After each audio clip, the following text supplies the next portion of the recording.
Prenons le scénario d'une maison ultra connectée, une vraie vitrine technologique. La température s'ajuste toute seule avec des capteurs, le frigo anticipe ce qui manque et commande en ligne, et la lumière suit même ton rythme biologique. Ouais, le sommet absolu du confort moderne, quoi.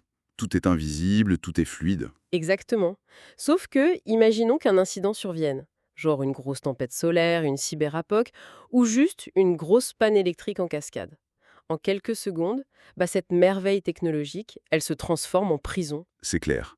Les volets roulants restent bloqués, le chauffage au sol s'arrête net, et ta super porte à serrure biométrique, elle reste verrouillée de l'intérieur. Ta propre forteresse devient une prison. Et cette image, on la retrouve partout dans la pile de documents qu'on explore aujourd'hui. Ah oui, c'est vraiment le fil conducteur de tous ces textes. C'est ça, on a sous les yeux des manifestes philosophiques, des guides de survie, des manuels de jeux de société collaboratifs et même des retranscriptions de fiction. Et notre mission dans cette plongée d'aujourd'hui, c'est de décoder leur vision. Une vision qui en fait propose une stratégie de sortie radicale vers un modèle appelé l'Atereco. Voilà, comment quitter un système perçu comme ultra fragile pour s'organiser en ce qu'ils appellent un archipel basé sur l'autonomie, l'énergie et le temps. Mais avant d'aller plus loin, il faut quand même faire un petit avertissement de neutralité. Les sources qu'on a épluchées sont très, très critiques envers nos institutions actuelles. Très critique, ouais, c'est le mot. Ils ciblent ouvertement les banques centrales, les méga gestionnaires financiers, les institutions mondiales, et évidemment, notre but ici, c'est pas du tout de prendre parti. On valide pas, on condamne pas, on est juste là pour décortiquer objectivement la mécanique et la philosophie de cet écosystème, les hétérocos. Bon, alors décortiquons un peu tout ça. Pour comprendre leur solution, il faut d'abord capter comment ils voient le problème. Et ils utilisent une image très ancienne. L'allégorie de la caverne de Platon, revisitée à la sauce moderne. Exactement, mais version 21e siècle. Selon eux, on est dans une immense illusion. Une réalité très complexe, mais qui arrive au bout de sa course. Et ça, c'est ce qu'ils nomment la puissance de cristal. J'adore ce terme de puissance de cristal, c'est hyper parlant. Parce que le cristal, c'est brillant, c'est technologique, ça a l'air super solide de l'extérieur. Ouais, mais en vrai, c'est super fragile. C'est ça. Si la chaîne d'approvisionnement mondiale ou le réseau Internet lâche, paf, tout vole en éclats. Et dans cette caverne moderne, les ombres projetées sur le mur pour nous captiver, ce sont les médias, les réseaux sociaux. Ce qu'ils appellent la simplification manipulatrice. En gros, un divertissement permanent pour qu'on ne regarde pas les murs de la prison. Tout à fait. Et derrière ces murs, il y a ce que les textes nomment la pyramide de captation.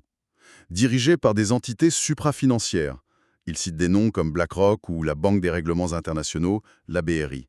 Et leur arme, c'est pas des chars ou des missiles, c'est la création monétaire. Et c'est là qu'on arrive au fameux grand découplage économique. Ah oui, ce passage est fascinant. L'inflation n'est pas vue comme un simple accident météorologique de l'économie, mais comme un outil de tonte. C'est carrément un impôt caché sur le temps humain. Il y a un exemple chiffré dans les sources qui m'a vraiment frappé. Laisse-moi le reprendre. Vas-y, les chiffres sont éloquents. Alors ils prennent 15 000 francs de l'année 1995. À l'époque, ça représentait une certaine énergie, un certain temps de travail. Ouais, un vrai pouvoir d'achat. Si on convertit ça aujourd'hui avec l'inflation réelle, ça devrait valoir environ 3 950 euros. Sauf que si tu regardes ce que te donne réellement le système bancaire aujourd'hui, en 2026, ces mêmes 15 000 francs stockés ne valent plus que 2 286 euros. C'est énorme. C'est une perte sèche de 42%. Exactement. Et la question qu'il pose, c'est où est passée cette valeur? Elle s'est pas évaporée. Elle a été siphonnée vers le haut de la pyramide. Et le pire, c'est que les sources alertent sur l'étape d'après, le verrouillage final de cette prison numérique via les MNBC. Les monnaies numériques de banque centrale. Ouais. En gros, des euros programmables.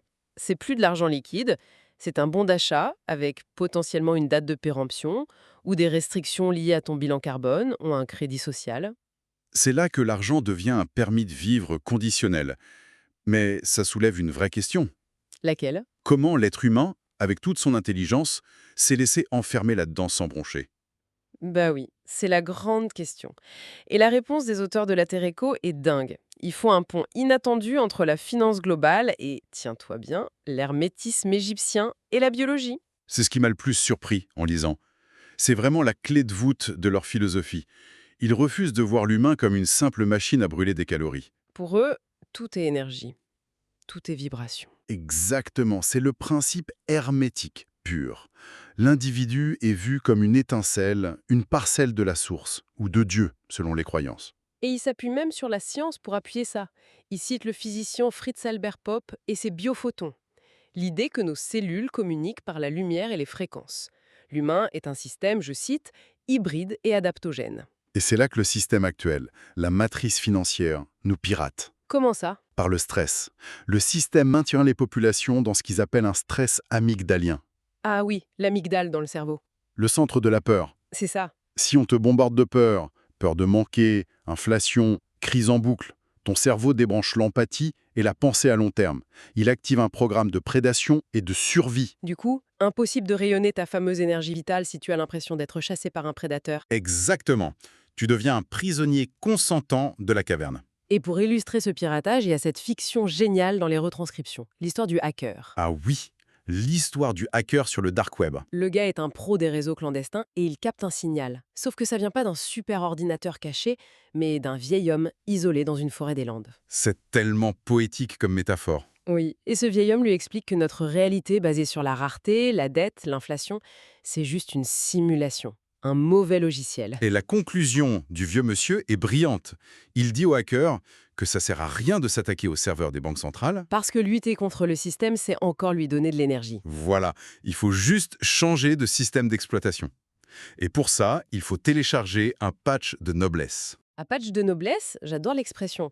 C'est pas un code informatique, hein, c'est une reprogrammation mentale. C'est refuser d'avoir peur d'un code créé par d'autres hommes. Mais là, je fais l'avocat du diable 2 secondes. Voir la vie comme une simulation ou un jeu vidéo à pirater avec sa tête, c'est pas une forme de fuite, ça. C'est pas irresponsable face aux gens qui ont vraiment du mal à payer leur loyer. C'est la critique facile, oui. Mais les sources répondent très bien à ça. Ce n'est pas une fuite spirituelle perchée. C'est un préalable technique. Un préalable technique. Oui. Tant que tu as peur du système, tu ne peux rien construire de solide. Le livre arbitre, selon la Terreco, c'est pas de changer le code de l'économie mondiale, c'est de choisir ta réaction locale. Une fois l'amygdale calmée, l'individu redevient un nœud de rayonnement, capable de réécrire sa réalité matérielle. Et c'est là que ça devient vraiment intéressant. Parce qu'il propose des solutions matérielles concrètes. On quitte la pyramide pour construire l'archipel. Et on passe de la puissance de cristal à la puissance de granit. La puissance de granit. J'aime bien l'image. Contrairement au cristal qui pète à la moindre secousse, le granit, c'est brut, c'est local, c'est low-tech. Et c'est surtout indestructible, parce que c'est complètement décentralisé. Et le cœur du réacteur de cet archipel, c'est l'abandon de la monnaie dette. Fini l'euro ou le dollar contrôlé par les banques centrales. Il passe à l'unité temps, l'UT. Aussi appelée la mona dans certains textes. C'est brillant parce que c'est basé sur la seule vraie richesse universelle, la durée de notre vie consciente. La règle mathématique est hyper stricte, hein. 1 heure de vie égale 60 UT. Donc, 1 minute égale 1 UT. Point barre. Et ce qui est fou, c'est que c'est totalement égalitaire. Que tu sois un chirurgien cardiaque hyper qualifié ou quelqu'un qui taille une haie, le temps humain a la même valeur fondamentale. Ça, c'est un sacré changement de paradigme. Ça neutralise complètement l'inflation vu que tu peux pas imprimer du temps humain artificiellement. Exactement. Mais pour organiser ça, ils ont prévu des outils spécifiques. Tu as vu mention de l'application Oranger? Oui, Oranger, une appli géolocalisée pour échanger des petits services de moins de 10 minutes.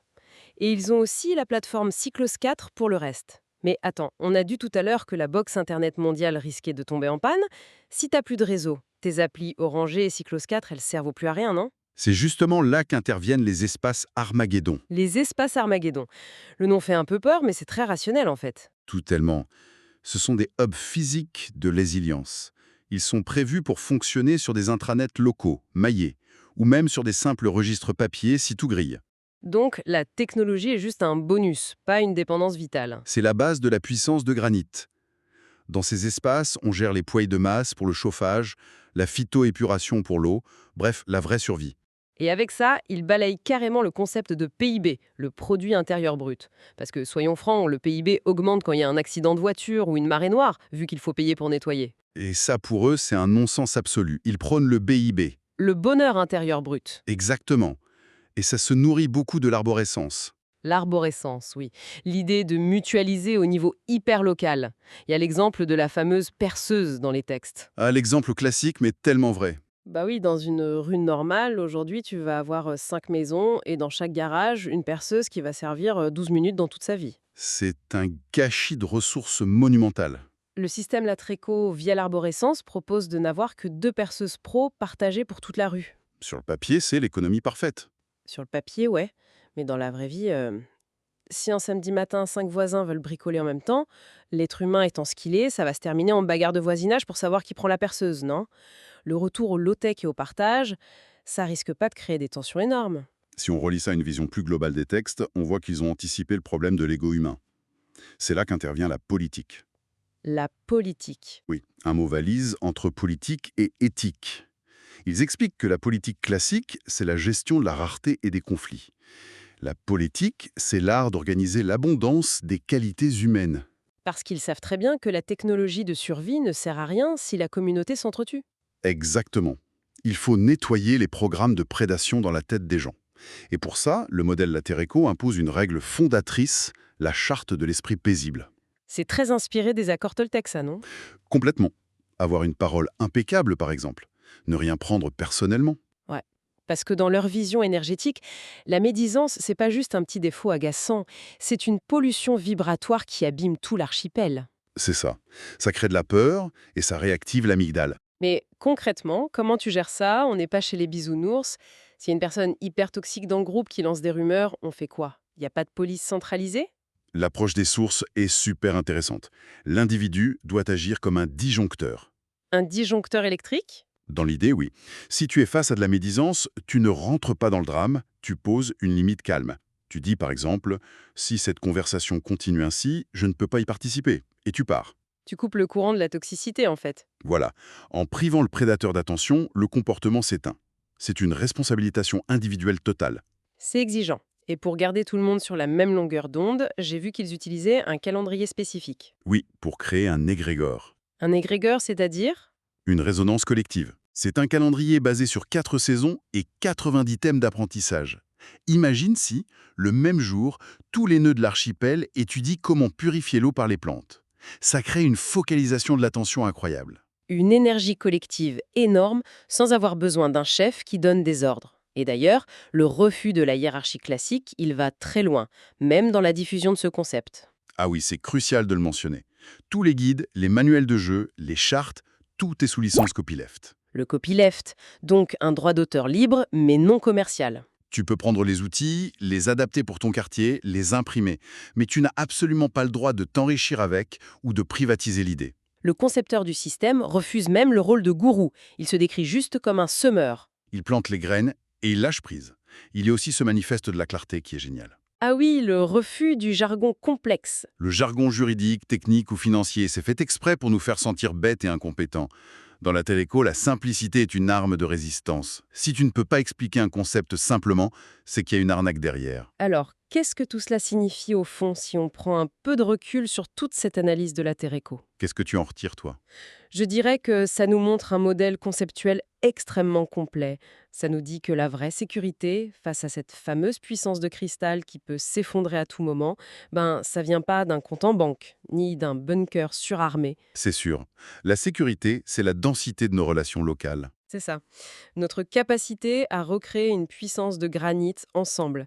Et surtout, ça nous rappelle que l'autonomie, ça commence entre nos deux oreilles, reprogrammer notre cerveau pour ne plus avoir peur. Prendre conscience que le système ne tient que par notre stress et notre consentement. Exactement. Et que notre temps et notre attention, ce sont nos seules vraies richesses. Faut arrêter de se les faire voler. Ça résume bien.